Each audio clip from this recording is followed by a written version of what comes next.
My job is unusual. I break people up for a living, not the legal kind. That's what lawyers are for. I handle the messy, emotional fallout that comes before the paperwork is signed. They say love is priceless, but men and women who just whispered, "I love you" to their partners can place a six-figure order with me seconds later. Take right now, for instance. A text from my husband, Andrew, just lit up my phone. He's asking if I'd prefer Paris or Singapore for our wedding anniversary. And a second later, a young woman with a delicate, pretty face walked into my office. She was timid, gathering her courage before she finally spoke. I'd like to place an order for my boyfriend. He's decided to divorce his wife. I kept my face neutral and picked up the client intake form. And then I saw the name, Andrew Cole. My hand froze for a fraction of a second. The girl across from me, head bowed, continued in a small voice, "My boyfriend says his wife is a good person, so he doesn't want to hurt her." A dry smile touched my lips. I stared at the photo on the form, at Andrew's face, a face so familiar it had somehow become a stranger's. It was a bitter thought. In my third year as a breakup specialist, I'd finally received my own case. I set the file down and took a proper look at the girl, Jenna. She wasn't as beautiful as me, merely pretty in a fragile, unassuming way. Slender, she'd definitely never had a child. She carried an air of inexperience, but her clothes and speech suggested a good education. When she mentioned being the other woman, her eyes darted away, a flicker of what looked like shame. "Ms. Thorne," she began, her voice gaining a little confidence,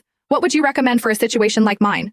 My boyfriend said it would be best if the woman initiated the divorce herself. They've been together a long time, you see. It would be awkward." She bit her lip, offering a shy, almost innocent smile. If I wasn't absolutely certain she didn't recognize me, I would have thought she was mocking me to my face. I stretched my lips into a professional smile. "Ms. Bird," I said, using her last name from the form. "How long have you and he been together?" The question seemed to catch her off guard. "What?" I raised my voice slightly, keeping it steady. "Before I can propose a strategy, I need to understand every detail of your relationship." Understanding dawned on her face. She nodded, her voice as bright and cheerful as a songbird's. But with every word she spoke, another piece of my smile chipped away. "We've been together for 3 years. We met at the hospital." She blushed, a soft pink dusting her cheeks. "His family member was having surgery, something serious, I think. He was so scared, just smoking in the hallway. I was passing by and, well, I said a few words to comfort him." She gave a self-conscious laugh. "We got to talking, and less than a week later, he asked me to be his girlfriend." As I listened to her sweet recollection, a sharp, violent pain lanced through my chest. "Was the day you met today?" I asked, my voice dangerously calm. Her eyes widened in disbelief. "Yes. How did you know?" I managed a faint smile, my eyelashes trembling as I looked down. Of course I knew. Because 3 years ago today, I was at City General, giving birth to my first and only child with Andrew. Doing the math, while he was meeting her in a hospital hallway, I was on an operating table. A difficult labor that turned into an emergency C-section. I had passed out 3 times. The memory, once a testament to my strength, now felt like a dose of slow-acting poison, spreading through my veins. I took a silent, deep breath and forced myself to ask the next question. "Are you aware that he has a child? A daughter? She's 3, just started preschool." "Of course," she said, the timidity on her face replaced by a casual shrug. "What about it? He's already promised me," she continued, "that after the divorce, I'll be her new mom. She's just a little kid, you know? They don't really know the difference. Over time, she'll accept whoever is there. Don't you think so, Ms. Thorne?"